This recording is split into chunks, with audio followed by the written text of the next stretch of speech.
Good morning, good morning, good morning, good morning, good morning, a very good morning all of you. Shashikant, Saurabh, Mayank, Rahul, Priyanka, Mohit, Khushboo, Akash, Shiva, Rahul, Shikha, Varsha, Parul, Deepika, Mayank, Preeti, Alok, Shyam, Aradhana, Pooja, Vishal, Gautam, Satyam, Shyam, Vipin, Kishore, Shashikant. A very good morning all of you. Good morning, good morning, good morning. क्या हाल है भाई आप सभी के? बढ़िया। Good morning, good morning, good morning. हाँ जी। तो भाई हम लोगों ने जो चैप्टर शुरू किया था, डेट वाज अल्फाबेटिकल सीरीज। और आप लोग जानते हैं कि ये जो बैच है आप लोगों का, this is reasoning special 82 batch. ठीक है। और ये बैच लाइव प्लस वीओडी है। और वीओडी का मतलब आप जानते ही हैं, पूरा का पूरा कोर्स आपको रिकॉर्डेड फॉर्म में भी दिया गया है और लाइव फॉर्म में भी ये कोर्स कंप्लीट कराया जाएगा और वो भी रिकॉर्ड होता चला जाएगा। ठीक है जी हाँ। और ये batch pre plus mains level का है। ठीक है। हाँ जी, अभिनंदन। प्री प्लस मेंस, इसमें प्री से लेके मेंस तक सारे क्वेश्चंस, सारे कंसेप्ट आपको कराए जाएंगे। आपको ये बिल्कुल भी नहीं सोचना है क्या सर हमें दोबारा मेंस के लिए अलग से पढ़ना पड़ेगा, ऐसा बिल्कुल भी नहीं है। ठीक है। हाँ जी। हाँ जी, मेरे यूट्यूब चैनल से आपने 2000 क्वेश्चन की पीडीएफ ले ली होगी। गूगल ड्राइव पे एक लिंक डली हुई है, मैंने आपको कल बताया भी था। करीबन 70 पता नहीं कितने सेट हैं, वो सारे सेट्स ले लो।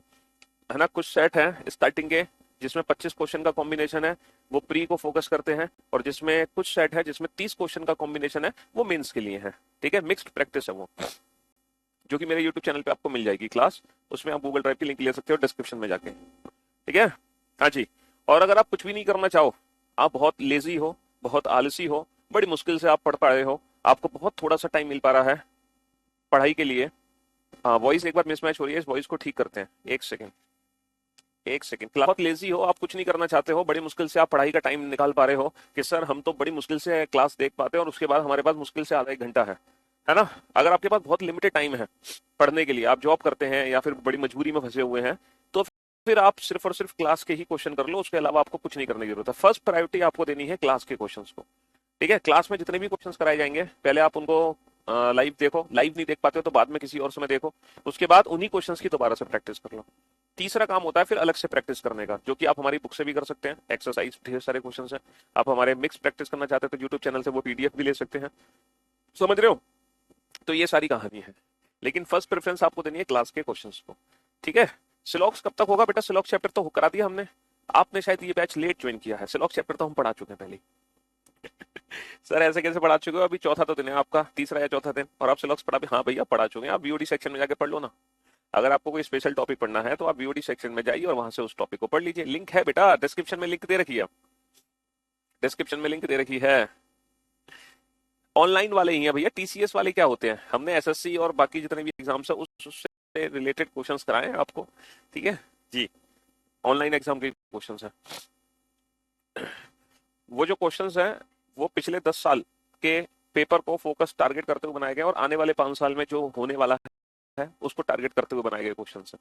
ठीक है। हाँ जी।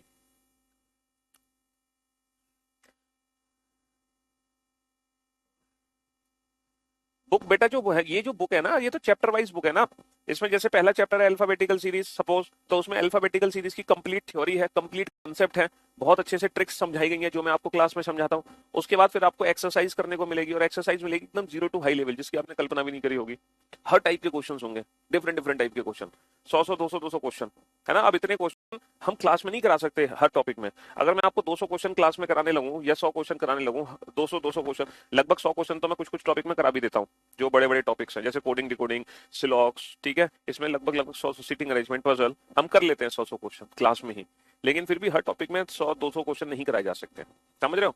वरना सिलेबस हमारे एक साल में कंप्लीट होगा। लेकिन फिर भी हम उतना पढ़ा देते हैं जिससे बाहर एग्जाम में नहीं आने वाला, जिससे बाहर एग्जाम में नहीं आने वाला। एक्चुअली होता क्या है कि हम यहाँ पर लाइव सेशन में एक कंसेप्ट के 2 या 3 क्वेश्चन कर सकते हैं, लेकिन जब हमें प्रैक्टिस करनी होती है ना, जब हमें उस ट्रिक को लर्न करना होता है, अपने दिमाग में छापना होता है, तो हमें एक ही टाइप के कम से कम 10 या 15 क्वेश्चन बनाने होते हैं एक ही ट्रिक से रिलेटेड। तो जब वो हम 10 15 क्वेश्चन बनाते हैं तब हमारे दिमाग में ट्रिक छपती है, तो वो इस बुक में मिलता है आपको, है ना। हर ट्रिक से रिलेटेड 10 15 क्वेश्चन मिलते हैं। लेकिन वो लाइव क्लास में कराएंगे तो आप ही बोर हो जाओगे, है ना। जी हाँ, 2 क्वेश्चन को करने के बाद कहोगे हाँ सर समझ आ गया, अब आगे बढ़ो। हाँ जी, वरना तो 2 साल में सिलेबस खत्म कर पाओगे आप। चलिए, तो मेरे भाई मेरे दोस्त, आ, मैं आपको क्या कहने वाला था? हाँ, मैं आपको कहने वाला था भैया, मैं आपको बताता रहा हूँ जितने क्वेश्चन मैं लाइव क्लास में करा रहा हूँ, उससे बाहर एक सिंगल क्वेश्चन आपके एग्जाम में नहीं आ सकता, ये गारंटी है। आपको नहीं लेनी है, आपको कुछ नहीं करना है, आपको कोई यूट्यूब से भी पीडीएफ की प्रैक्टिस नहीं करनी, मत करो। मैंने आपसे क्या बोला, फर्स्ट प्रेफरेंस दो मेरे क्लास के क्वेश्चंस को, ठीक है, उसको प्रेफरेंस दो, उसको जरूर करो। जितने भी 100 क्वेश्चन करा रहा हूँ क्लास में, एक चैप्टर में 50 क्वेश्चन करा रहा हूँ या 30 क्वेश्चन करा रहा हूँ या 150 क्वेश्चन करा रहा हूँ, वो क्लास के क्वेश्चन करना बहुत जरूरी है। उनसे बाहर एग्जाम में कुछ नहीं आने वाला, ये हमारी गारंटी है। ठीक है जी। जी हाँ जी। चलिए दोस्त, तो हम क्या पढ़ रहे थे? हम पढ़ रहे थे अल्फाबेटिकल सीरीज चैप्टर। और अल्फाबेटिकल सीरीज चैप्टर में हमने कुछ कंसेप्ट सीखे हैं।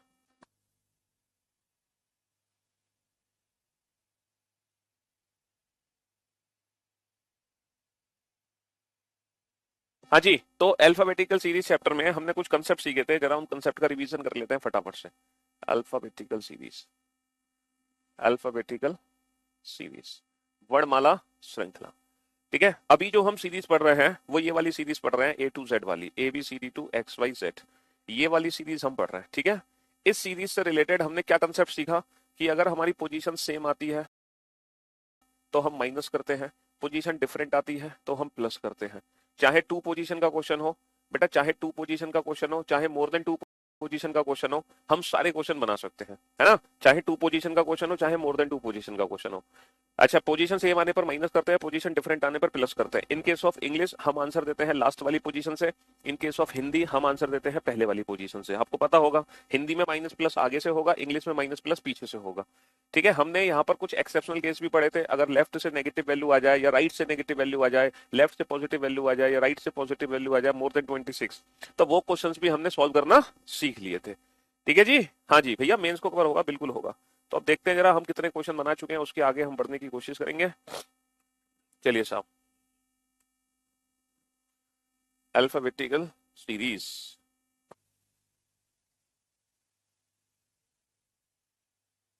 ये सारे क्वेश्चन हम बना चुके हैं ना, ये सारे के सारे क्वेश्चन हम बना चुके हैं, ये भी क्वेश्चन बना चुके हैं। नहीं नहीं नहीं नहीं नहीं नहीं नहीं नहीं नहीं नहीं नहीं नहीं नहीं नहीं नहीं नहीं, हाँ, हम 18 क्वेश्चन तक बना चुके हैं, है ना। 18 क्वेश्चन हम बना चुके हैं। अब हम चलते हैं 19th क्वेश्चन पर। अब जरा इस क्वेश्चन को पढ़ो, जो कि थोड़ा सा ना डिफरेंट कंसेप्ट से रिलेटेड है। 19th जो क्वेश्चन है उसमें थोड़ा डिफरेंट कंसेप्ट यूज होगा, थोड़ा डिफरेंट कंसेप्ट। हाँ जी।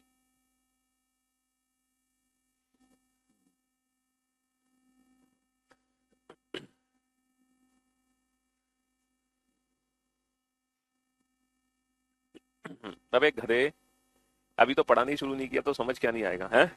इतने ओवर स्मार्ट, कुछ बच्चे तो इतने इंटेलिजेंट हैं, अपना कमेंट पढ़ाने के लिए कुछ भी लिख देते हैं।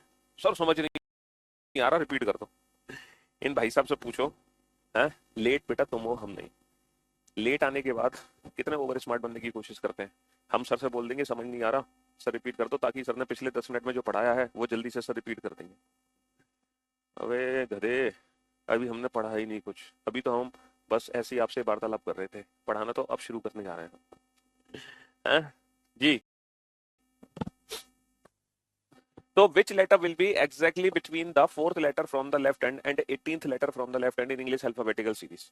पहले इस क्वेश्चन का ना हम बेसिक कंसेप्ट समझते हैं, पहले हम इस क्वेश्चन का बेसिक कंसेप्ट समझते हैं, फिर इस क्वेश्चन को हम without pen and paper solve करेंगे, विदाउट पेन एंड पेपर। ठीक है, तो भाई साहब which letter will be exactly between fourth letter from the left hand and 18th letter from the left hand? Question क्या है, which letter is exactly midway between fourth letter from the left hand and 18th letter from the left hand? अंग्रेजी वर्णमाला में बाएं से चौथे अक्षर, बाएं से चौथा अक्षर होता है डी और बाएं से 18वां अक्षर होता है आर। तो डी और आर के ठीक बीच में कौन सा अक्षर है, ये हमसे पूछा है। तो अगर हम इसका बिल्कुल बेसिक कंसेप्ट समझना चाहें, एकदम बेसिक कंसेप्ट, डी और आर के बीच में कौन सा एग्जैक्टली लेटर होगा, तो D, E, F, G, H, I, J, K, L, M, N, O, P, Q, R. हमें डी और आर के ठीक बीच में लेटर चाहिए, तो भाई साहब डी और आर के ठीक बीच में कौन सा लेटर होगा, जरा चेक करो ठीक बीच में कौन सा लेटर है।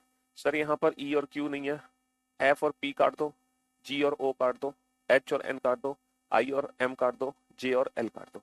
तो डी और आर के जो ठीक बीच में लेटर है वो के है। ये तो बिल्कुल बेसिक अप्रोच है, लेकिन इस क्वेश्चन को हम without pen and paper solve करें तो कैसे सॉल्व करेंगे? सर जब हम बीच का अक्षर निकालते हैं ना, बीच का, तो हमें कुछ नहीं करना, हम इन दोनों नंबर का ना क्या निकाल देंगे, एवरेज। हम इन दोनों नंबर का एवरेज निकाल देंगे, औसत। बेटा अब ऐसा मत करना कि दोनों पोजीशन सेम है तो माइनस कर दो, यहाँ पे वो वाला कंसेप्ट यूज नहीं होगा, पोजीशन सेम आने पर माइनस, डिफरेंट आने पर प्लस, क्योंकि जो सेम आने पर हम माइनस करते हैं ना, वो क्वेश्चन की लैंग्वेज अलग है, समझ रहे हो? ये क्वेश्चन की लैंग्वेज अलग है, ये बीच का अक्षर है। तो जब भी हमसे बीच का अक्षर पूछेंगे हम दोनों का एवरेज निकाल देंगे। अब इन दोनों नंबर का एवरेज क्या होगा, 4 और 18 22, 22 बटा तो 11, और 11वां अक्षर अंग्रेजी वर्णमाला का क्या होता है, 11वां अक्षर अंग्रेजी वर्णमाला का के होता है। ठीक है, 11वां अक्षर अंग्रेजी वर्णमाला का क्या होता है, के होता है। ठीक है, अब यहाँ पे कुछ कंडीशन है, जब हम एवरेज निकालते हैं ना, तो एवरेज निकालने की कुछ कंडीशन है। पता है क्या कंडीशन है एवरेज निकालने की? एवरेज निकालने की कंडीशन ये है कि एवरेज हम तभी निकालेंगे जब ये दोनों पोजीशन हमारी सेम एंड से होंगी, या तो दोनों पोजीशन हमारी लेफ्ट हैंड से होनी चाहिए, या दोनों पोजीशन राइट हैंड से होनी चाहिए, तभी एवरेज निकलेगा, पहली बात। दूसरी बात, एवरेज निकलने के बाद ये जो 11वां अक्षर है ये किस एंड से होगा, लेफ्ट और राइट, ये डिपेंड करेगा इन पोजीशंस पर। अगर दोनों पोजीशन लेफ्ट में है तो आंसर लेफ्ट हैंड से है, अगर दोनों पोजीशन राइट हैंड में है तो आंसर राइट हैंड से है। तो ये एवरेज निकालने की कंडीशन है। ठीक है, हाँ जी। तो अब आप इस क्वेश्चन को मुश्किल से 2 या 4 सेकंड में सॉल्व कर सकते हैं विदाउट पेन एंड पेपर, कुछ करने की जरूरत नहीं है। अंग्रेजी वर्णमाला में कौन सा अक्षर बाएं से छठे और बाएं से 20वें अक्षर के ठीक बीच में होगा? बाएं से छठे और बाएं से 20वें अक्षर के ठीक बीच में होगा। क्या करना है आपको, एवरेज निकालना है और ज्यादा दिमाग लगाने की जरूरत नहीं है ना। 20 और 6 26, 26 बटा तो 13, और 13वां अक्षर अंग्रेजी वर्णमाला का क्या होता है, 13। अच्छा, अल्फाबेट के प्लेस की प्रैक्टिस तो अब तक आपको हो गई होगी बहुत अच्छे से, है ना? क्यों भाई, अल्फाबेट के प्लेस की प्रैक्टिस जिन बच्चों ने पहले 2 लेक्चर अटेंड नहीं किए हैं अभी तक, मैं उनसे रिक्वेस्ट करता हूँ एटलीस्ट पहला लेक्चर, इस बैच का पहला जो लेक्चर हुआ था, वो बच्चे जरूर देख ले। वो आप लोगों के लिए बहुत जरूरी है पहला लेक्चर देखना। ठीक है, हाँ जी, बिना उसके बात नहीं बनेगी, बिना उसके बात नहीं बनेगी। फर्स्ट लेक्चर को देखना बहुत जरूरी है। ठीक है, चाहे आप इंटू 2 स्पीड में देख लो, रिकॉर्डेड फॉर्म में इंटू 2 स्पीड में देख लो, लेकिन देख जरूर लो। ठीक है, ये फायदा है हमारी एप्लीकेशन का कि लाइव क्लास तो आप स्पीड से नहीं बढ़ा सकते हैं, लेकिन जब आप इस क्लास को बाद में देखते हैं तो आप अपनी मर्जी से हमारी स्पीड स्लो और फास्ट कर सकते हैं। आप हमारी स्पीड को इंटू 0.5 मोड में भी देख सकते हैं, और आप हमारी स्पीड को इंटू 1.5 में भी देख सकते हैं, इंटू 2। तो कुछ बच्चों को लगता है कि सर जल्दी जल्दी पढ़ाओ, तो वो बच्चे इस स्पीड में देख सकते हैं इस लेक्चर को। कुछ बच्चों को लगता है सर थोड़ा स्लो पढ़ाओ, तो वो बच्चे इस स्पीड में देख सकते हैं। और जिनको ऐसे ही मजा आता है वो फिर लाइव देख सकते हैं क्लास को। ठीक है, तो ये फायदा है ऑनलाइन पढ़ने का। ऑनलाइन पढ़ने के बहुत सारे फायदे होते हैं। ऑनलाइन जब हम पढ़ते हैं तो हमारा टाइम, सबसे जो जरूरी है ना वो है टाइम। टाइम हमारा बहुत सेव होता है। ऑनलाइन पढ़ने के बाद हम सेल्फ स्टडी के लिए टाइम दे सकते हैं, सेल्फ प्रैक्टिस के लिए। लेकिन ऑफलाइन क्लासेस में ना टाइम हमारा बहुत वेस्ट हो जाता है। जब हम ऑफलाइन क्लासेस ज्वाइन करते हैं तो आने जाने में बहुत समय हमारा बर्बाद होता है। देखो, पैसे की बर्बादी तो है ही, वो तो सेकेंडरी चीज है, लेकिन सबसे जरूरी है टाइम, है ना, वो बहुत बर्बाद होता है हमारा। हम सेल्फ स्टडी के लिए टाइम नहीं दे पाते ऑफलाइन में, लेकिन ऑनलाइन में बहुत सारा टाइम हम दे देते हैं। दूसरी चीज, अगर कोई लेक्चर हमसे मिस हो जाता है तो ऑफलाइन में मिस हुआ तो गया, लेकिन ऑनलाइन में हम हमारे आपके पॉकेट में है, आप कभी भी किसी भी टॉपिक का रिवीजन कर सकते हैं दोबारा से। लेकिन ऑनलाइन को आप लोग इतना सीरियस नहीं लेते। कुछ बच्चे सीरियस लेते हैं, वो सेलेक्ट हो जाते हैं। कुछ बच्चे हल्के में लेते हैं, वो बाद में पछताते हैं एग्जाम देने के बाद। हाँ जी, Which letter will be exactly midway between 4th letter from the right hand and 16th letter from the right hand? ये बताओ भैया, अंग्रेजी वर्णमाला में कौन सा अक्षर दाएं से दाएं से चौथे और दाएं से 16वें अक्षर के बीच में होगा? तो भैया दाएं से चौथे और दाएं से 16वें अक्षर के बीच में कब होगा, है ना? इन दोनों के बीच का अक्षर निकालना है। इन दोनों के बीच का अक्षर कैसे निकालोगे? देखो, प्लानिंग हो रही है ऑफलाइन बैच हमारा, कब शुरू होगा? जनवरी में। देखो शायद दाएं से चौथे और दाएं से 16वें अक्षर के ठीक बीच में कौन सा अक्षर होगा? तो बेटा 4 और 16 का एवरेज निकाल दो। 4 और 16 का एवरेज कितना निकलेगा? 10। लेकिन अब आंसर जे मत देना, अब आंसर जे मत देना बेटा। कोई भी बच्चा जे आंसर नहीं देगा, क्योंकि ये जो 10वां अक्षर है ये पीछे से 10वां अक्षर है, और अंग्रेजी वर्णमाला में पीछे से 10वां अक्षर क्या होता है? क्यू होता है। और क्यू क्यों होता है, इसके रीजन आप जानते हो।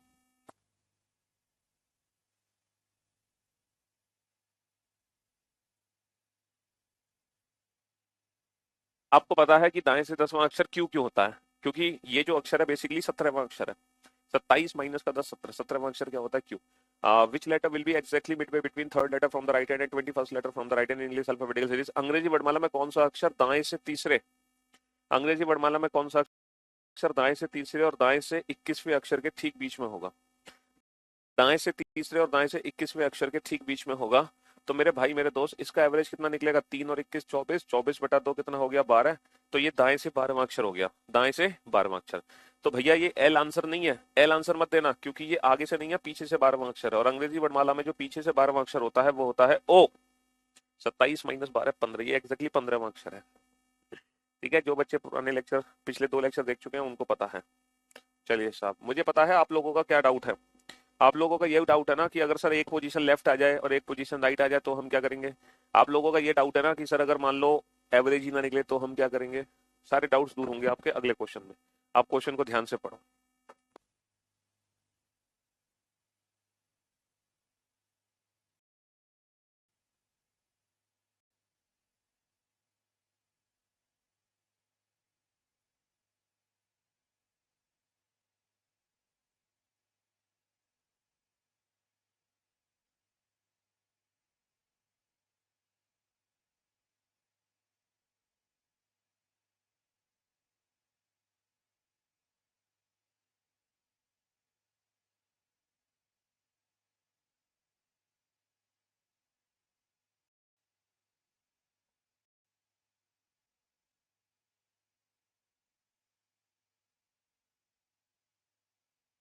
Which letter will be exactly between the third letter from the left hand and fourth letter from the right hand? भाई साहब अंग्रेजी वर्णमाला में कौन सा अक्षर बाएं से तीसरे और दाएं से चौथे अक्षर के ठीक बीच में होगा? क्वेश्चन समझ रहे हो? बाएं से तीसरे और दाएं से चौथे अक्षर के ठीक बीच में होगा। अब मैंने आपसे क्या कहा था कि एवरेज एवरेज एवरेज तभी निकालोगे जब ये दोनों पोजीशन सेम एंड से हो।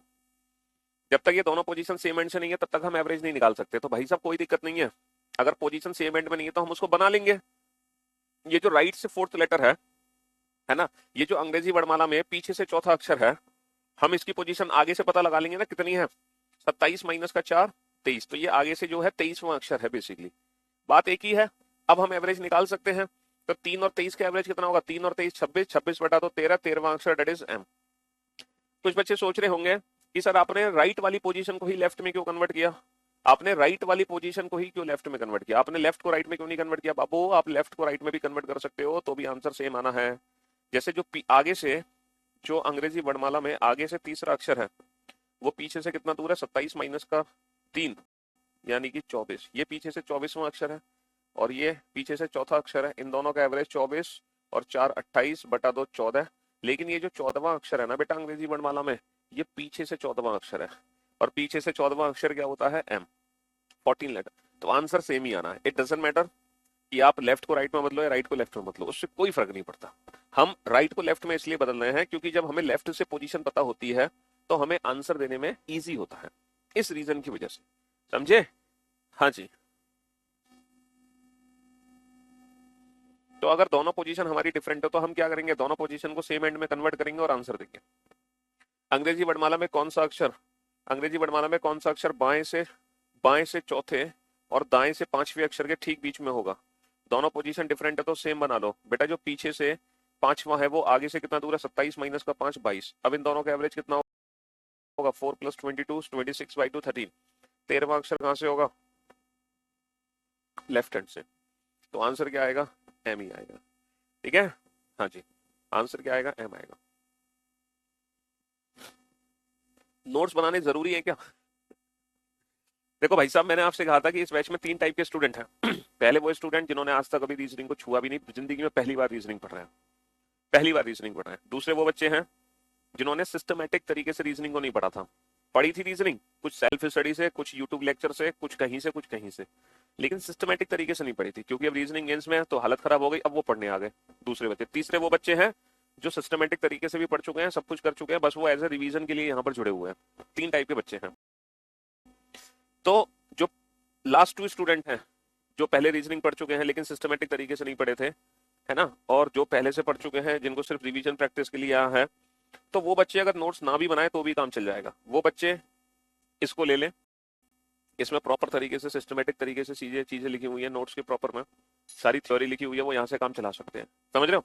लेकिन जो पहले स्टूडेंट है ना, वो बुक को भी ले, लेकिन उसके साथ साथ उनको अपने हैंड रिटन नोट्स भी बनाने। हालांकि इसमें सब कुछ लिखा हुआ है, लेकिन जो अपनी लाइफ में पहली बार रीजनिंग पढ़ रहे हैं वो अपने हैंड रिटन नोट्स खुद बनाएं। क्योंकि जब तक आप अपने हैंड रिटन नोट्स नहीं बनाओगे तब तक मजा नहीं आने वाला। मेहनत का फल तो आप ही को लेना है, हमें नहीं लेना है। थोड़ी मेहनत तो आपको करनी ही पड़ेगी। होता क्या है, जब हम अपने हैंड रिटन नोट्स बनाते हैं तो चीजें हमें लंबे समय तक याद रहती हैं, हमें रिवीजन में आसानी होती है।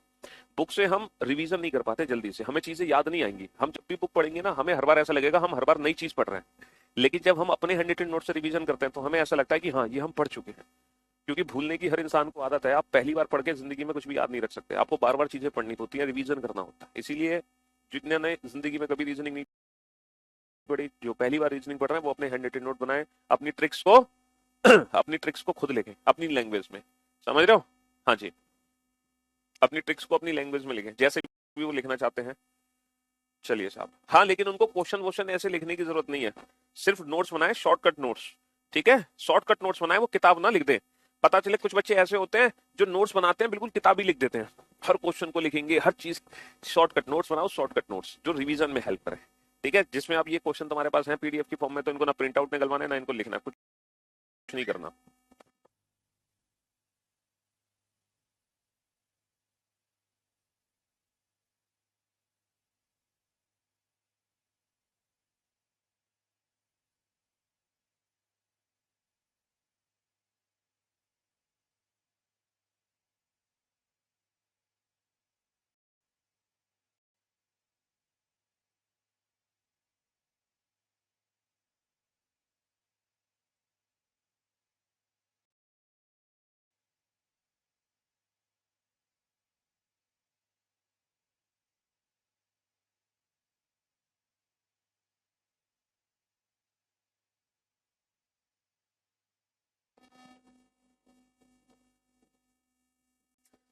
हाँ जी, तो मेरे दोस्त मेरे भाई, अंग्रेजी वर्णमाला में कौन सा अक्षर बाएं से तीसरे और बाएं से 18वें अक्षर के ठीक बीच में होगा?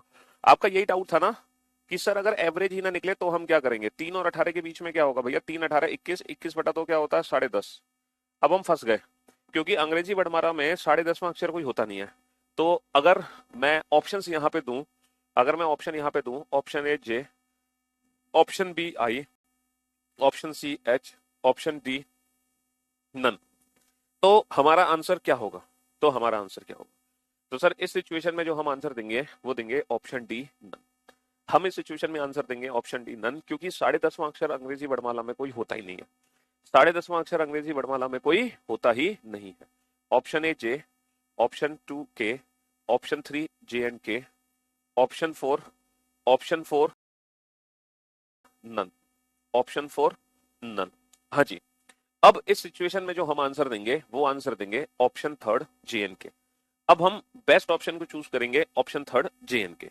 एग्जैक्टली देखो इसका मीनिंग क्या है, पहले मैं इसको प्रैक्टिकली करके दिखाता हूं भैया। लेफ्ट से थर्ड, बाएं से तीसरा अक्षर होता है C, D E F G H I J K L M N O P Q R, और बाएं से 18वां अक्षर होता है आर। तो हमें सी और आर के ठीक बीच का अक्षर चाहिए। तो सी और आर के ठीक बीच का अक्षर हम कैसे निकालेंगे? डी से क्यू कट गया, ई से पी कट गया, एफ से ओ कट गया, जी से एन कट गया, एच से एम कट गया, आई से एल कट गया। तो बीच में बच गए जे और के 2 लेटर, है ना? अब हम ये डिसाइड नहीं कर सकते कि बीच में जे आ रहा है या बीच में के आ रहा है। तो हम ये मान लेते हैं कि ये दोनों ही लेटर ठीक बीच में है, ये दोनों ही लेटर ठीक बीच में है। इसका मतलब ये है कि अगर हमारा एवरेज दशमलव में है, अगर हमारा एवरेज पॉइंट में है, तो बीच में 2 अक्षर होते हैं। वो कौन कौन से 2 अक्षर होते हैं बेटा? एक 0.5 कम करके 1.5 ज्यादा कर दो, 0.5 कम करोगे 10, 0.5 ज्यादा करोगे 11। तो ये आ गया जे एंड के, तो ये आ गया जे एंड के। तो बीच में 2 अक्षर हैं जे एंड के। ठीक है, option 3 is the right answer जी। और अगर मान लो जे एंड के ऑप्शन नहीं दे रखा है तो हम नन ऑप्शन को टिक करेंगे, यानी कि बीच में कोई भी अक्षर नहीं है। अगर जे एंड के ऑप्शन नहीं है तो इसका मतलब बीच में कोई भी अक्षर नहीं है, फिर हम नन ऑप्शन को यहाँ पे टिक कर देंगे। ठीक है, हाँ जी। अंग्रेजी वर्णमाला में कौन सा अक्षर बाएं से चौथे और बाएं से 19वें अक्षर के ठीक बीच में होगा? बाएं से चौथे और बाएं से 19वें अक्षर के ठीक बीच में होगा। इन दोनों का एवरेज निकालो भाई साहब। 4 और 19 23, 23/2 कितना होगा? 23/2 कितना होगा? 11.5। 23/2 कितना होगा? 11.5 होगा। अब इनके बीच में कौन सा लेटर होगा भाई साहब? सर 0.5 कम कर दो 11, 0.5 एक्स्ट्रा कर दो 12, तो हम ले सकते हैं के एंड एल। तो अब इनके बीच में 2 लेटर हैं, कौन कौन से? के एंड एल। अब इनके बीच में 2 लेटर है के एंड एल। अगर के एंड एल वाला ऑप्शन नहीं है देन गो फॉर नन, यानी कि कोई भी नहीं। कोई नहीं, कोई नहीं। नन का मतलब कोई नहीं। चलिए साहब, देखो अभी तक हमने 26 क्वेश्चन किए, 26 क्वेश्चन, और वो 26 के 26 क्वेश्चन इस सीरीज से रिलेटेड थे, अल्फाबेटिकल सीरीज से रिलेटेड। अब हम अल्फाबेटिकल सीरीज में थोड़ा थोड़ा बदलाव करना शुरू करेंगे। हमने अभी 26 क्वेश्चन सॉल्व किए, वो सारे के सारे इसी सीरीज से रिलेटेड थे। अब हम अल्फाबेटिकल सीरीज में ना थोड़ा थोड़ा ना बदलाव करना शुरू करेंगे। जैसे कि यहाँ पर आप देखेंगे, यहाँ पर आप देखेंगे, ठीक है। जरा क्वेश्चन के आंसर देने की कोशिश करो, 27 एंड 28। दो आंसर फटाफट से, 27 का भी आंसर दो, 28 का भी आंसर दो। ओनली के ऑप्शन आ जाए और नन ऑप्शन है तो नन टिक करेंगे। अगर नन ऑप्शन भी नहीं है, ओनली के है, तो फिर के को टिक कर देंगे, वहां तो मजबूरी है ना। हाँ हाँ, इन क्वेश्चंस की पीडीएफ मिलती है भैया।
सॉरी सॉरी सॉरी, याद रखना, साउंड नहीं आ रही थी। हाँ, यदि अंग्रेजी वर्णमाला को विपरीत क्रम में लिखा जाए, if alphabetical series is written in the reverse order.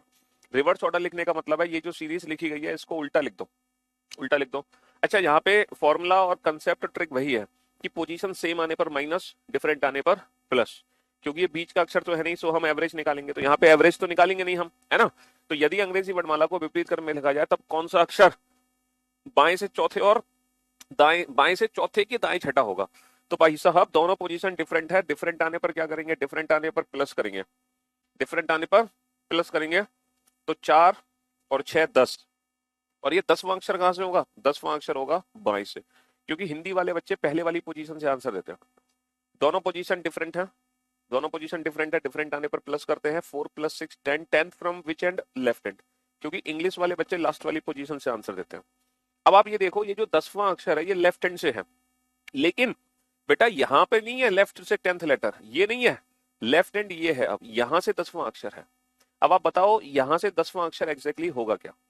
ये कॉमन सेंस तो आप यूज कर ही सकते हो। यहां से 10वां अक्षर क्या होगा बेटा, हाँ, यहां से 10वां अक्षर क्या होगा सर, 10वां अक्षर यहां से होगा क्यू। जे आंसर नहीं होगा बेटा, जे का उल्टा होगा क्यू। क्यू क्यों होगा उसके पीछे आपको रीजन पता है, क्योंकि एक्चुअल में ये जो लेटर है यहां से कितना दूर है, 27 माइनस का 10 70, ये एग्जैक्टली ए से 17th लेटर है, that is Q. Last 2 days हमने इसकी प्रैक्टिस कर ली है काफी अच्छे से। चलिए नेक्स्ट क्वेश्चन पे आइए। If English alphabetical series is written in the reverse order, यदि अंग्रेजी वर्णमाला विपरीत क्रम में लिखी जाए, यानी कि फिर से ऐसे लिखी गई है अंग्रेजी वर्णमाला विपरीत क्रम, then which letter will be 7th to the right of 17th from the right hand. यहाँ पे दोनों पोजीशन क्या है, दोनों पोजीशन सेम है, दोनों पोजीशन सेम है। सेम आने पर माइनस करोगे, 17 माइनस का 7 क्या होगा, 17 माइनस का 7 होगा 10th, and 10th letter from which end, 10th letter from right hand, 10th letter from right hand. दोनों पोजीशन सेम है भैया, एक जैसी, सेम आने पर माइनस, 17 माइनस का 7 कितना होगा 10, और वो 10वां अक्षर कहाँ से होगा, वो 10वां अक्षर होगा दाएं से। अब ये बताओ इस सीरीज में दायां छोर कहाँ है, ये रहा। तो यहां से 10वां अक्षर काउंट करना है, यहां से 10वां अक्षर काउंट करना है। और यहां से 10वां अक्षर आप जानते हो कि 10वां अक्षर क्या होता है, 10वां अक्षर होता है जे, क्योंकि ये दायां छोर है और ये हमारा बायां छोर है। आप बहुत अच्छे से जानते हैं कि ये क्या है, ये है लेफ्ट हैंड और ये है राइट हैंड। तो यहां से 10वां अक्षर काउंट कर लो, जी होगा। चलिए साहब नेक्स्ट क्वेश्चन पे चलते हैं।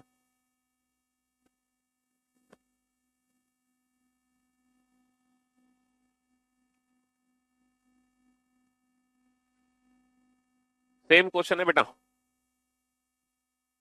यदि अंग्रेजी वर्णमाला को विपरीत क्रम में लिखा जाए, रिवर्स ऑर्डर में लिखा है हमने, रिवर्स ऑर्डर में।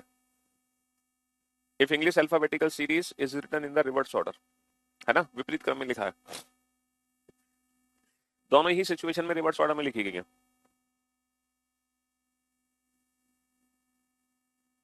यदि अंग्रेजी वर्णमाला को विपरीत क्रम में लिखा जाए तब कौन सा अक्षर दाएं से चौथे के बाएं पांचवा होगा। आप जानते हैं कि जब दोनों पोजीशन डिफरेंट आती है तो डिफरेंट आने पर हम प्लस करते हैं।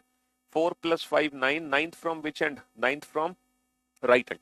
भैया दाएं से नवा अक्षर निकाल दो, भैया दोनों पोजीशन सेम है, सेम आने पर क्या करेंगे, सॉरी सॉरी सॉरी, दोनों पोजीशन डिफरेंट डिफरेंट आने पर plus. 4 + 5 9, ninth from which and right hand, क्योंकि इंग्लिश वाले बच्चे लास्ट वाली पोजीशन से आंसर देते हैं, हिंदी वाले बच्चे पहले। अब राइट हैंड क्या है इस सीरीज में, क्योंकि रिवर्स अल्फाबेटिकल सीरीज है, सर इस सीरीज में राइट हैंड ये है, तो यहां से 9th लेटर चाहिए और यहां से 9th लेटर क्या होता है, आई। बहुत ही आसान। यदि अंग्रेजी वर्णमाला को विपरीत क्रम में लिखा जाए तब कौन सा अक्षर दाएं से 17वें के दाएं 7वां होगा। दोनों पोजीशन सेम है, पोजीशन सेम आने पर माइनस करोगे, 17 - 7 10 होगा। 10वां अक्षर कहां से होगा, दाएं से होगा। दोनों पोजीशन हमारी क्या है, दोनों पोजीशन सेम है, सेम आने पर minus 17 - 7 10 10 from which and, right hand. लेकिन राइट हैंड क्या है सर, राइट हैंड तो ये है, यहां से 10th लेटर चाहिए और ये 10th लेटर क्या होता है, ए से 10th लेटर क्या होता है, जे। ए से 10th लेटर क्या होता है, जे। भाई साहब आर क्यू आंसर मत दो, आई जे आंसर है, आई जे। राइट हैंड बेटा ये है राइट हैंड इस नई सीरीज का, ये है दायां छोर इस नई सीरीज का, समझ रहे हो। तो आंसर देना है हमें दाएं से, आंसर देना है हमें दाएं से। तो दायां छोर ये है, यहां से काउंटिंग करनी है, यहां से 9वां अक्षर और यहां से 10वां अक्षर, समझे। हाँ जी। अबे इस क्वेश्चन को हम ऐसे भी तो लिख सकते थे। तो 9th लेटर क्या होगा, 9th लेटर आई तो ही होगा, 9th लेटर आई तो ही होगा। इस क्वेश्चन को हम कैसे लिख सकते थे, इस क्वेश्चन को हम लिख सकते थे 10th लेटर, और 10th लेटर क्या होगा, 10th लेटर यही तो होगा, 10th लेटर यही तो होगा, है ना। हाँ जी माइनस वाला एक बात देखो जब दोनों पोजीशन डिफरेंट होती है ना तो हम हमेशा प्लस करते हैं, और जब दोनों पोजीशन सेम होती है तो हम माइनस करते हैं। हिंदी वाले बच्चे माइनस प्लस करते हैं आगे से, इंग्लिश वाले बच्चे माइनस प्लस करते हैं पीछे से। इंग्लिश में माइनस प्लस पीछे से, हिंदी में माइनस प्लस आगे से। पिछले 2 दिन में हम यही ट्रिक सीख रहे हैं। ये जो ट्रिक है ना ये आज नहीं सीखी हमने, ये पिछले 2 दिन में सीख चुके हैं, समझ रहे हो। हाँ जी, पिछले 2 दिन से हम यही चीज सीख रहे हैं कि कब माइनस करना है कब प्लस करना है। लेकिन फिर भी मैं हर बार रिपीट करता हूँ, हर क्वेश्चन में रिपीट करता हूँ, है हर क्वेश्चन में रिपीट करता हूँ। पिछले 2 दिन से जो हम सीख रहे हैं ये चीज हम हर बार रिपीट करते हैं कि सेम आने पर माइनस, डिफरेंट आने पर प्लस। चलो अब इस क्वेश्चन का आंसर दो तसल्ली से। आप लोग थोड़े हड़बड़ा जाते हैं, एकदम जल्दबाजी के चक्कर में, आंसर देने के चक्कर में थोड़ी हड़बड़ा जाते हैं।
यदि अंग्रेजी वर्णमाला को विपरीत क्रम में लिखा जाए, if alphabetical series is written in the reverse order, तो भाई साहब रिवर्स ऑर्डर में लिख दी हमने। If English alphabetical series is written in the reverse order, हमने रिवर्स ऑर्डर में लिख दिया। ठीक है, ये लेफ्ट हैंड है, ये राइट हैंड है। चलिए साहब, ये लेफ्ट हैंड है, ये राइट हैंड है। अब जो भी काउंटिंग करनी है हमें वो इस नई सीरीज में करनी है, इस इन इन सीरीज में करनी है। हमें पुरानी सीरीज से कोई लेना देना नहीं है। यदि अंग्रेजी वर्णमाला को विपरीत क्रम में लिखा जाए तब कौन सा अक्षर बाएं से चौथे के दाएं छठा होगा? बाएं से चौथे के दाएं छठा। अब मेरे भाई एक बात बताओ, ये दोनों पोजीशन डिफरेंट है ना, और जब पोजीशन डिफरेंट आती है तो हम प्लस कर देते हैं। तो बायां और दायां अलग अलग है तो प्लस कर दो, 4 और 6 10। ये 10वां अक्षर कहां से होगा? बाएं छोर से, क्योंकि हिंदी वाले बच्चे जो पहले पोजीशन लिखी है आंसर उस छोर से देते हैं। इंग्लिश में बेटा उल्टा होता है, पीछे से सारा काम होगा। दोनों पोजीशन हमारी डिफरेंट है, डिफरेंट आने पर प्लस होगा। 4 + 6 10, 10th from which end? 10th from left hand. अब आप देखो कि इस सीरीज का लेफ्ट हैंड क्या है, ये। तो यहां से 10वां अक्षर चाहिए हमें। अब यहां से 10वां अक्षर बेटा जे नहीं है, जे का उल्टा आंसर है। और जे का उल्टा क्या होगा? क्यू होगा। जे का उल्टा क्या होगा? क्यू होगा। और क्यू क्यों होगा? बेसिकली ये ए से कितना दूर है? अगर मैं इसकी ए से डिस्टेंस पता करूं तो 27 - का 10 17। ये ए से 17वां अक्षर है। 17वां ही तो अक्षर है, और 17वां अक्षर क्या होता है? क्यू। 15 होता है ओ, 15 16 17 ओ पी क्यू। अब तक तो आपको अल्फाबेट की प्लेस की प्रैक्टिस अच्छे से हो जानी चाहिए, है ना? हाँ जी। चलिए साहब नेक्स्ट क्वेश्चन पे चलते हैं। तब कौन सा अक्षर बाएं से तीसरे के दाएं पांचवें के बाएं दूसरा होगा? अब यहाँ पे मोर देन 2 पोजीशन है। मोर देन 2 पोजीशन भी सॉल्व करना हमारे लिए बेहद आसान है। हिंदी वाले बच्चे आगे वाली पोजीशन को पिक कर लेते हैं, बाएं से 3। हिंदी वाले बच्चे आगे वाली पोजीशन को पिक कर लेते हैं, बाएं से 3 के दाएं 5। दाया दाया इससे डिफरेंट है, दाया इससे डिफरेंट है तो प्लस होगा। बाएं 2, बाया इसके जैसा है, बाया इसके जैसा है तो माइनस होगा। आपको पता है ना, सेम आने पर माइनस, डिफरेंट आने पर प्लस।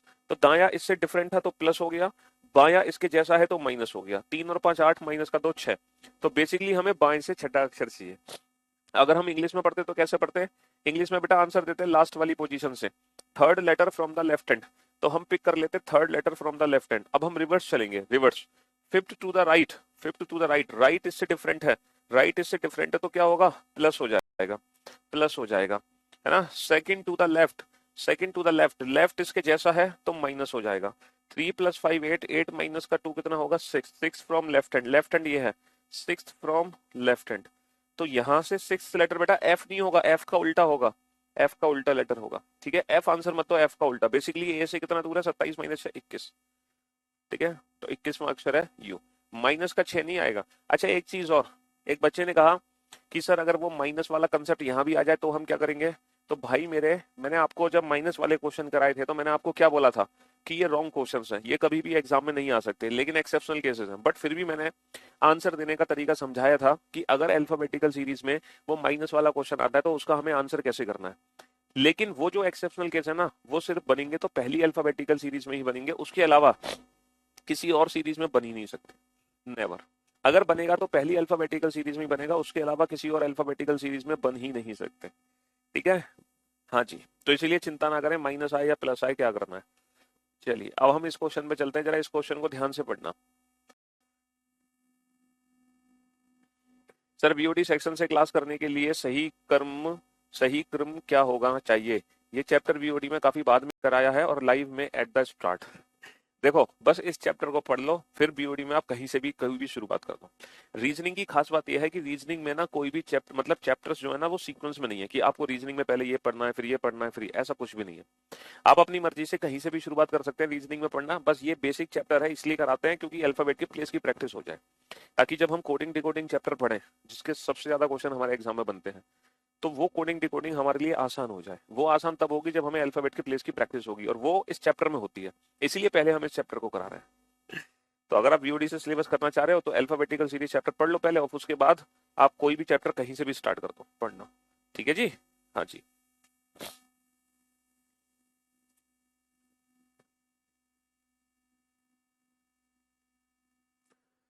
चलिए, यदि ए से शुरू करते हुए प्रत्येक दूसरा अक्षर हटा दिया जाए, यदि ए से शुरू करते हुए प्रत्येक दूसरा अक्षर हटा दिया जाए तब कौन सा अक्षर बाएं से पांचवें के दाएं चौथा होगा? मेरे ख्याल से एक नई हमें सीरीज को और बदलना है। If every alternative letter starting from A is deleted. जो अल्फाबेटिकल सीरीज है ना हमारी, उसमें एक कंडीशन देती है हमें। जो हमारी अल्फाबेटिकल सीरीज है इसमें एक कंडीशन देती है हमें। पता है क्या कंडीशन देती है? Every alternative letter starting from A is deleted. हमें ए से शुरू करते हुए प्रत्येक दूसरा अक्षर हटाना है। तो यहाँ पर बच्चे ना कंफ्यूज रहते हैं। वो क्या करते हैं, ए से शुरू करते हुए प्रत्येक दूसरा अक्षर हटाते हैं, तो पहले वो बी हटाते हैं, फिर डी हटाते हैं, है ना, फिर वो एफ हटाते हैं। भाई साहब क्वेश्चन में क्या लिखा है? Starting from A is deleted, question में लिखा है starting from A is deleted, तो पहले हमें ए को डिलीट करना होगा। Starting from A is deleted मतलब पहले हमें ए को डिलीट करना होगा और फिर हर अल्टरनेट लेटर हम डिलीट कर देंगे। Starting from A is deleted, पहले हम ए को डिलीट करेंगे, उसके बाद हम हर अल्टरनेट लेटर को डिलीट करते चले जाएंगे। ए को डिलीट किया, सी को डिलीट किया, ई को डिलीट किया, जी। अब जो सीरीज हमारे पास बचेगी, पता है वो सीरीज क्या बचेगी? वो बचेगी ये वाली सीरीज बी डी एफ। और इस सीरीज में बेटा टोटल कितने लेटर्स हमारे पास बचेंगे? सिर्फ 13 लेटर्स, ओनली 13 लेटर। और ये सारे जो लेटर्स हैं वो इवन है, इसीलिए हम इसको इवन सीरीज भी कह सकते हैं।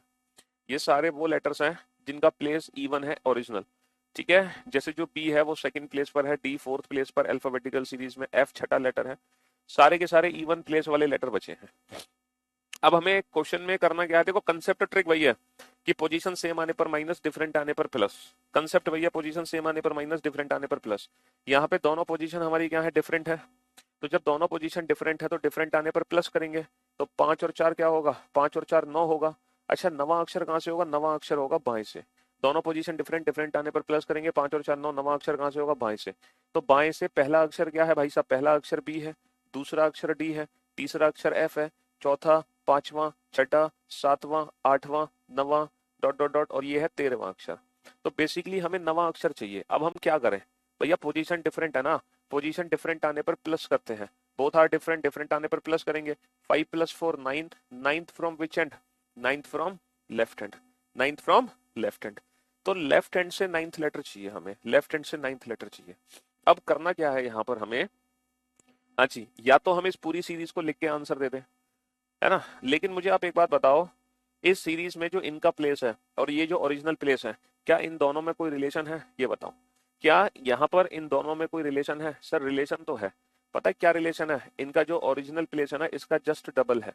इसका ओरिजिनल प्लेस इसका जस्ट डबल है, इसका ओरिजिनल प्लेस इसका जस्ट डबल है। तो भैया हमें करना क्या है इस सीरीज में?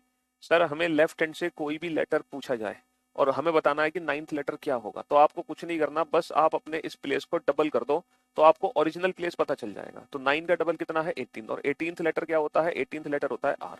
तो हमें इस सिचुएशन में अपने प्लेस को डबल कर देना है, तो हमें ओरिजिनल प्लेस पता चल जाएगा।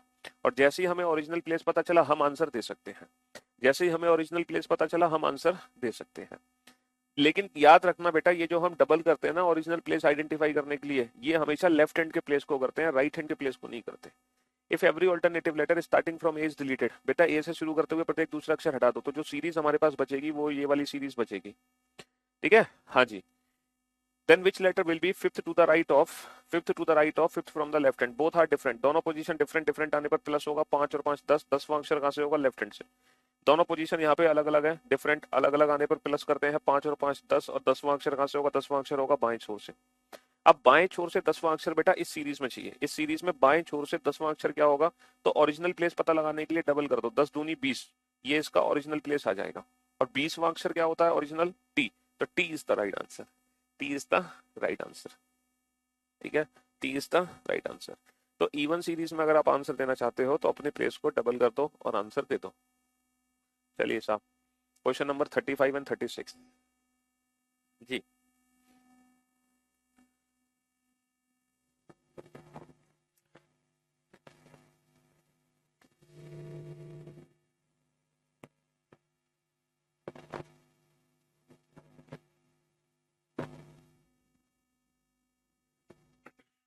हाँ जी,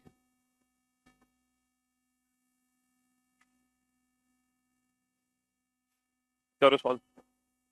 यदि ए से शुरू करते हुए प्रत्येक दूसरा अक्षर हटा दिया जाए, देखो ए से शुरू करते हुए प्रत्येक दूसरा अक्षर हटा रहे हो, तो जो सीरीज हमारे पास बचेगी वो ये वाली सीरीज बचेगी, है ना। यदि ए से शुरू करते हुए प्रत्येक दूसरा अक्षर हटा दिया, if every alternative letter starting from A is deleted, A से शुरू करते हुए, ए से स्टार्ट कर रहे हैं, तो ये वाली सीरीज बचेगी हमारे पास। अच्छा, दोनों पोजीशन क्या है? सर यहाँ पे दोनों पोजीशन डिफरेंट है, दोनों पोजीशन डिफरेंट है, डिफरेंट आने पर प्लस करोगे, डिफरेंट आने पर क्या करेंगे? प्लस। 5 और 3 8, और 8वां अक्षर कहाँ से होगा? दाएं छोर से। हिंदी वाले बच्चे जो पोजीशन पहले लिखी है वहीं से आंसर देते हैं। दोनों पोजीशन हमारी डिफरेंट है, डिफरेंट आने पर प्लस करेंगे। 5 + 3 8, 8 from which and? 8 from right hand. तो भैया दाएं छोर से 8वां अक्षर चाहिए, दाएं छोर से 8वां अक्षर। अब पीछे से 8वां अक्षर क्या है ये कैसे कैलकुलेट करोगे? पीछे से 8वां अक्षर क्या है? मैंने आपसे कहा पोजीशन को डबल कर दो तो ओरिजिनल प्लेस पता चल जाएगा, लेकिन मेरे दोस्त मेरे भाई जो हम डबल करते हैं ना पोजीशन को, वो डबल करते हैं हमेशा लेफ्ट वाले प्लेस को, हम राइट वाले प्लेस को डबल नहीं कर सकते। हम हमेशा लेफ्ट के प्लेस को ही डबल कर सकते हैं। कोई बात नहीं सर, लेफ्ट के प्लेस को ही तो डबल करना है, तो कोई बात नहीं, हम इसकी पोजीशन लेफ्ट हैंड से पता लगा लेते हैं। अब बेटा जो पीछे से 8वां है वो आगे से कितना दूर होगा हमें कैसे पता चलेगा? वो आगे से कितना दूर होगा ये बताओ। 27 में से घटा दो सर, जैसे हर बार करते हो। अरे गधो, 27 में से तब घटाते हैं जब टोटल हमारे पास 26 लेटर होते हैं। अगर मैं पूरी अल्फाबेटिकल सीरीज लिखूं, पूरी अल्फाबेटिकल सीरीज, और इस सीरीज में जो पीछे से 8वां है वो आगे से कितना दूर होगा, तब मैं 27 में से घटाऊंगा 27 माइनस का 8, तब मेरा आंसर क्या होगा? तब मेरा आंसर होगा 19, है ना? जो पीछे से 8वां है वो आगे से 19वां अक्षर है। अब मुझे 27 में से घटाना पड़ेगा। लेकिन लेकिन बाबू यहाँ पर जो टोटल लेटर है वो 13 लेटर्स हैं, 13। और मैंने आपको बताया था पोजीशन इंटरचेंज करने के लिए हम हमेशा टोटल प्लस 1 में से घटाते हैं, टोटल प्लस 1 में से। तो यहां पर हम 27 में से नहीं 14 में से घटाएंगे, टोटल प्लस 1 में से। 14 माइनस का 8, 6।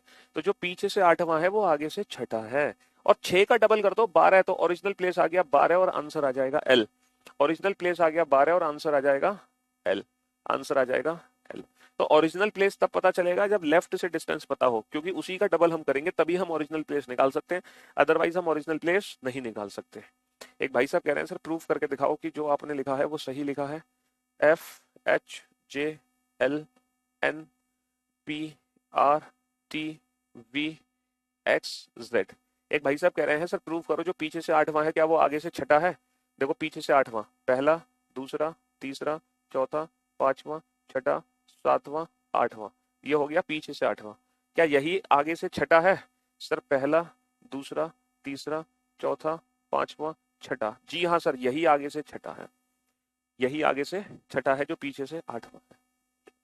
ठीक है, हाँ जी भाई, देख सकते हो जो पीछे से 8वां है वही आगे से छठा है। 6 का डबल 12 है, तो ओरिजिनल प्लेस 12 तब आया जब हमें लेफ्ट हैंड से डिस्टेंस पता चली।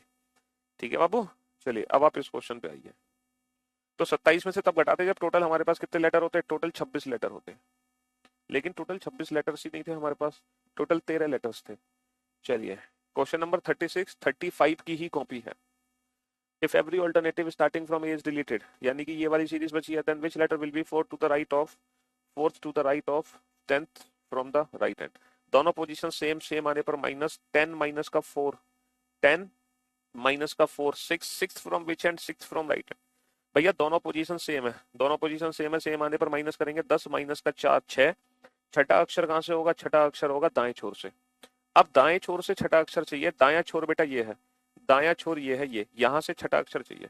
तो मैंने आपसे कहा कि ओरिजिनल प्लेस पता लगाने के लिए हमें डबल करना होता है, लेकिन बेटा डबल हम करते हैं लेफ्ट हैंड वाले प्लेस को। अगर हमें लेफ्ट हैंड से डिस्टेंस पता है तभी हम डबल करके ओरिजिनल प्लेस पता लगा सकते हैं। तो कोई बात नहीं, आप ये जो पीछे से छठा है इसकी डिस्टेंस आगे से पता लगाओ कितना दूर है। सर 14 माइनस का 6, 8, तो ये आगे से 8वां है, जो पीछे से छठा है वो आगे से 8वां है। अब हम इसको डबल कर देंगे, 8 दूनी 16, तो ओरिजिनल प्लेस पता चलेगा। 16वां अक्षर क्या होता है? 16वां अक्षर होता है P. P is the right answer. कुछ बच्चे थे जो आंसर दे रहे थे एम, कुछ बच्चे थे जो आंसर दे रहे थे ओ, कुछ बच्चे आंसर दे रहे थे के। भाई साहब एम का प्लेस होता है 13, के ओ का प्लेस 15, के का प्लेस 11। तो ये जो लेटर्स है ना बेटा, ये लेटर्स यहाँ पे एग्जिस्ट ही नहीं करते, क्योंकि यहाँ पे सिर्फ और सिर्फ वही लेटर एग्जिस्ट करते हैं जिनका प्लेस इवन है। आप लोग ये आंसर दे कैसे सकते हो? थोड़ा कॉमन सेंस यूज नहीं कर सकते थे अपना, कि जिन लेटर का प्लेस ऑड है वो लेटर तो यहाँ पे मौजूद ही नहीं है, वो तो डिलीट हो चुके हैं। तो आप ये आंसर दे कैसे सकते हो? एक भाई साहब आंसर दे रहे हैं क्यू, जिसका प्लेस है 17। अरे बच्चे ये जो लेटर्स हैं ये लेटर्स यहाँ पे प्रेजेंट ही नहीं है, ऑड लेटर्स, यहाँ पे सिर्फ इवन लेटर्स ही प्रेजेंट हैं। आप तो ऑप्शन एलिमिनेशन में भी घबरा जाओगे। अगर मान लो मैं इस क्वेश्चन के 4 ऑप्शन देता, option A M, option B Q, option 3 S, option 4 P, तो बेटा इस क्वेश्चन को हम बिना सॉल्व किए सिर्फ ऑप्शंस देख के, ऑप्शंस के अकॉर्डिंग आंसर दे सकते थे, क्योंकि ऑड लेटर तो प्रेजेंट ही नहीं होगा, इवन लेटर ही हमारा आंसर होगा। तो कम से कम अगर हम कॉमन सेंस यूज करें, कभी कभी रीजनिंग में ये भी होता है कि जब हम 4 ऑप्शन देखते हैं ना तो बिना क्वेश्चन सॉल्व किए 3 ऑप्शन एलिमिनेट हो जाते हैं। ये सब चीजों की हमें प्रैक्टिस करनी होती है, तभी तो हम एग्जाम में टाइम सेव कर पाते हैं, वरना एग्जाम में टाइम ही सेव नहीं होगा हमारा। हाँ चलिए नेक्स्ट।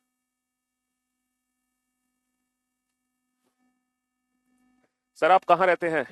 आपके दिल में, अपने दिल में झांक के देखो, हम दिखाई देंगे आपको।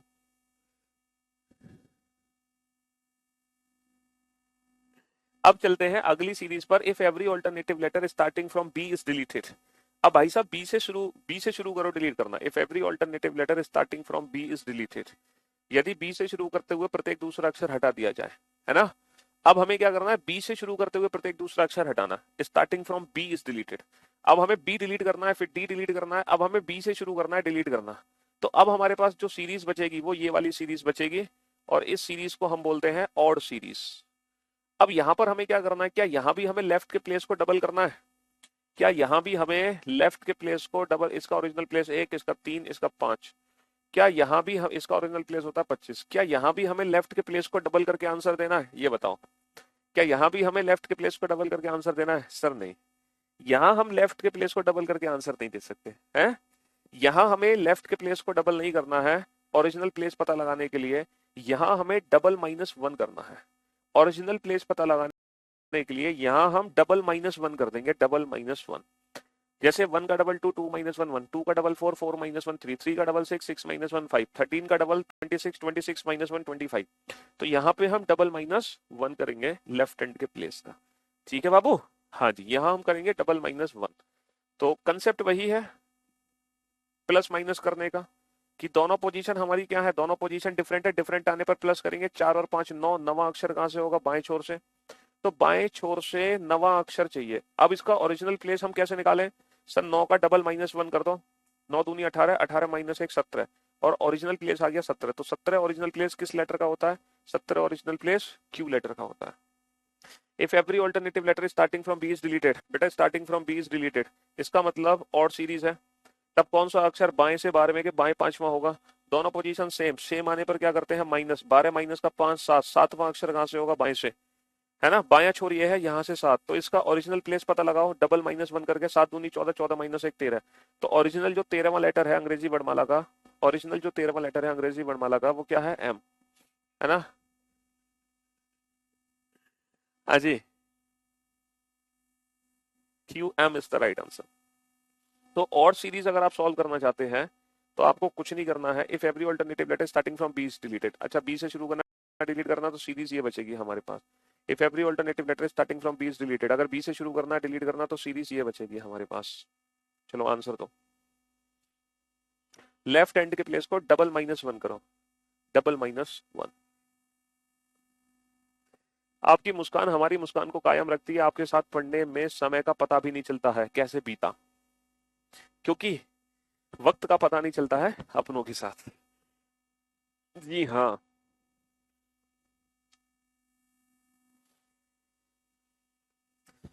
दोनों पोजीशन डिफरेंट है, डिफरेंट आने पर प्लस करोगे, 7 और 3 10, 10वां अक्षर कहां से, दाएं छोर से। अब बेटा पीछे से 10वां अक्षर है, अब हम क्या करेंगे, अब डबल -1 ये नहीं करेंगे हम पहले इसकी डिस्टेंस पता लगाएंगे आगे से, तब डबल -1 करेंगे। 14 और 14 में से घटाएंगे, क्योंकि टोटल 13 लेटर है, एक ज्यादा में से घटाना है, 14 माइनस का 10 4, तो ये आगे से चौथा है। अब डबल -1 करो, 4 दूनी 8, 8 -1 7, तो ओरिजिनल प्लेस 7 है, और ओरिजिनल प्लेस 7 किसका होगा, ओरिजिनल प्लेस 7 किसका होगा, जी का। देखो फिर एक बच्चे ने आंसर दिया HP, भाई साहब एच का प्लेस होता है 8, पी का प्लेस होता है 16, ये इवन लेटर्स है, और इवन लेटर्स यहाँ पे प्रेजेंट नहीं होंगे। आप HP आंसर दे कैसे सकते हो? आंसर देने से पहले यूज दिस, ठीक है। दोनों पोजीशन क्या है, दोनों पोजीशन सेम है, सेम आने पर -12 माइनस का 6 6, छठा अक्षर कहां से, दाएं से, तो पीछे से छठा है। लेकिन हम आंसर तब दे सकते हैं जब हमें आगे से पोजीशन पता चल जाए। 14 माइनस का 6 8, अब इसका डबल -1 करेंगे, डबल -1, 8 दूनी 16, 16 माइनस 1 15, तो ओरिजिनल प्लेस 15 किसका होता है, ओरिजिनल प्लेस 15 होता है ओ का, ओरिजिनल प्लेस 15 होता है ओ का। समझ रहे हो? तो हमने 40 क्वेश्चन किए, आज की सेवा हम यही समाप्त करते हैं। अब देखो आज वीकेंड है, आप लोगों को पता है कि सैटरडे संडे आपकी छुट्टी रहती है, सिर्फ क्लासेस होती हैं आपकी मंडे टू फ्राइडे, ठीक है। आज वीकेंड है, इसीलिए कल परसों अब आप बेटा रेस्ट करो। जो भी टॉपिक्स आपके छूट, मतलब जितने भी लेक्चर्स आपके छूट गए हैं, उन लेक्चर्स का रिवीजन कर लेना। और 40 क्वेश्चन हमने कराए हैं, चाहो तो 40 क्वेश्चन की एक जल्दी से प्रैक्टिस भी कर लेना, दोबारा से रिवीजन कर लेना। अच्छा इस बार बेटा आप लोगों की ना मंडे की क्लास भी ऑफ रहेगी, है ना, मंडे भी ऑफ है। अब हमारी जो मुलाकात होगी सीधा ट्यूसडे को होगी आपसे, ठीक है। अब आपकी जो नेक्स्ट क्लास होगी वो कब होगी, डायरेक्ट ट्यूसडे, ठीक है। चलिए थैंक यू सो मच। 39 में क्या दिक्कत है भैया, पीछे से 10 है, आगे से क्या होगा, 14 माइनस का 10 4, इसका डबल -1 करके आंसर दे दो। 39 और 40 सेम क्वेश्चन है, 40 समझ आ गया तो 39 समझने में कोई दिक्कत ही नहीं है। लव यू ऑल, शुक्रिया, thank you so much, thanks a lot, goodbye, take care. अब सीधा मिलते हैं ट्यूसडे को, तब तक के लिए टाटा बाय बाय। और जम के प्रैक्टिस कर लो अल्फाबेट के प्लेस की। जिन बच्चों ने, है ना, नहीं अभी तक बैकअप लिया है, उन बच्चों को बैकअप लेने का ये सुनहरा अवसर है। मैंने पहले ही कहा था बेटा कि आपका सिलेक्शन तभी होगा जब आप छुट्टी वाले दिन पढ़ोगे, है ना। जिस दिन आपकी क्लास नहीं होगी उस दिन अगर आप पढ़ते हो, यानी कि उस दिन आप सेल्फ स्टडी करते हो, अपने आप पे टाइम देते हो, तभी सिलेक्शन की उम्मीद है। क्योंकि मेरी क्लास तो लाखों बच्चे देख रहे हैं, लेकिन सिलेक्शन सबका नहीं हो पाता। उसके बाद आपको अपने आप पे समय देना है। और जब हमारी क्लास नहीं होती है तो वो छुट्टी वाला दिन नहीं होता, वही दिन है जो हमें सिलेक्शन दिलाएगा। तो उसी दिन आप खुद पर समय दीजिए, प्रैक्टिस कीजिए, रिवीजन कीजिए। चलिए, लव यू ऑल। नहीं, मंडे हर बार ऑफ नहीं रहेगा बेटा, इस मंडे को ऑफ है, ठीक है। चलिए, शुक्रिया, थैंक यू सो मच। अब चाहे आप उसको क्रिसमस की छुट्टी मान लो, चाहे किसी की छुट्टी मान लो। Merry Christmas to all. चलिए, लव यू ऑल, शुक्रिया, थैंक यू सो मच।